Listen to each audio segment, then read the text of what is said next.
Alrighty, so about a week ago, I made a Reddit fashion frame post about a little old game called Spiral Knights. Now I wasn't expecting much out of this, but what ended up happening is that it made it up to the top 3 posts on Warframe's Reddit that day.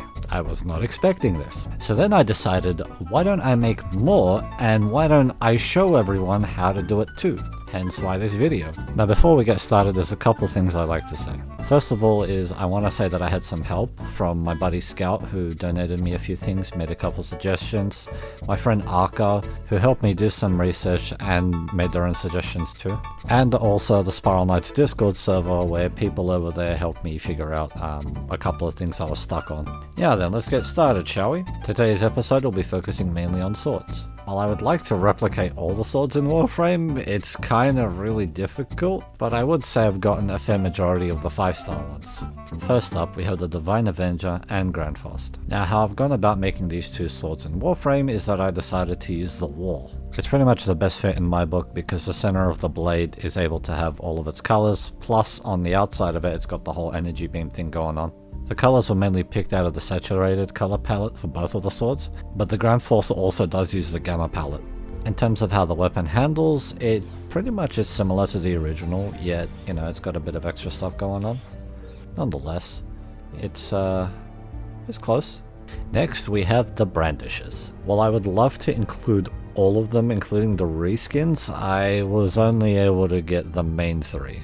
Now for this slot, I picked out the Longsword Tengushin skin, which I'm probably butchering the pronunciation of. Now they all use a saturated color palette, and this is for the Voltage, Combuster, and Glacius. Now I kept bouncing around as to which weapon skins I should use or which weapons, but I eventually settled on this, mainly because the colors are all in the right places, not to mention the energy in the center. So how does this work out in practicality? Well, with the Crimson Dervish stand on your sword, you can get out there and be able to do some of the normal attacks as well as the charge attack, which I was surprised even was a thing. Now on to the next bunch of swords, the Flourish Family. So again, classic saturated. Now I use the Distressor Prime to make this, and the weapons are the Fearless Ringadun, Final Flourish, Furious Flambridge, and the Barbarous Thornblade. Now with the Vulpine Mask stance, you can actually pretty much have these swords handle fairly similar to their original counterparts, with all their attacks including the charge attack. Oh boy howdy, now let's go with the next line called the Calibre Family. This one's actually the one I'm most proud about because it's so accurate to the originals, apart from the Cold Iron because there's no spinning chains, but still, we got 3 of them. We got the Leviathan Blade, Cold Iron Vanquisher, Lionheart Blade, and they look beautiful. So all you gotta do is grab your heavy sword, throw the skin on, get yourself a cleaving whirlwind stance, and off you go. So you got your basic attacks kind of there, kind of going well, and you have your charge attack. Now specifically for the next 3 swords, I don't own these in game, therefore I cannot show you an active demo between, you know, the Spiral Knights variant and the Warframe variant. That's because some of them, like this particular one, the Celestial Sabre, is extremely difficult to get in Spiral Knights.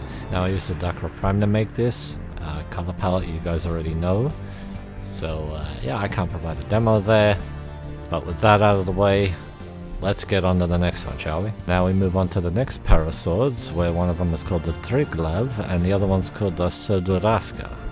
Again, butchering the pronunciation, I hell and back. Anyhow, they use the Heavy Blade Caraver skin, again, butchered pronunciation, with the obviously saturated color palette. Again, no demo on these two, don't have them in game, even though they're normally available, never really tried them. Now we move on to a weapon that used to drive people mad in lockdown, a good old Wallmaster Hammer. I decided to use the Jack attack for this, however there was another weapon that was on the table, however that did involve Kuvaliches, and we all know how annoying those are to deal with. So yeah, I'm sticking with Jack attack. Color palette, you guessed it, and we have a demo here, so Crushing Ruin stance. Put that on, get that swinging, and you can get the basic attack by sliding around, and by using your heavy attack, you have the charge attack. Half of it. Next up is the Scissor Blades. Now for this one, I decided to use the Dex Dakra. That's a dual wield weapon, I know. Technically, you got the Scissor blades, you split them in half, and you can dual wield. Now, the color palette is obviously, you know what. Then there's also a little attachment called the Daemon Sugatra. I forgot to mention this earlier, but I use the same thing for the Divine Avenger and the Grand Frost. As for demonstration, well, like I said, different, so no need. Now we get to move on to the final sword on our list, which is something that, well, if you've played Spiral Knights, you definitely use this. It's the Proto sword. Now this one is probably one of the most common ones I've seen made in Warframe, and I definitely got this idea from the help of people on the Warframe Reddit and Arca, both of them mentioned it.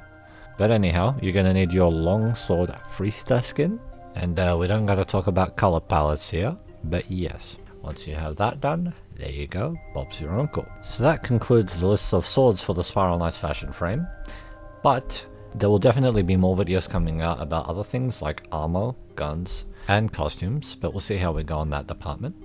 I will be posting those on Reddit too, but if you guys actually want to see them first up, because I'm unable to wake up on time to post them on Reddit compared to when I upload, that's automatic. You can subscribe, keep up to date there.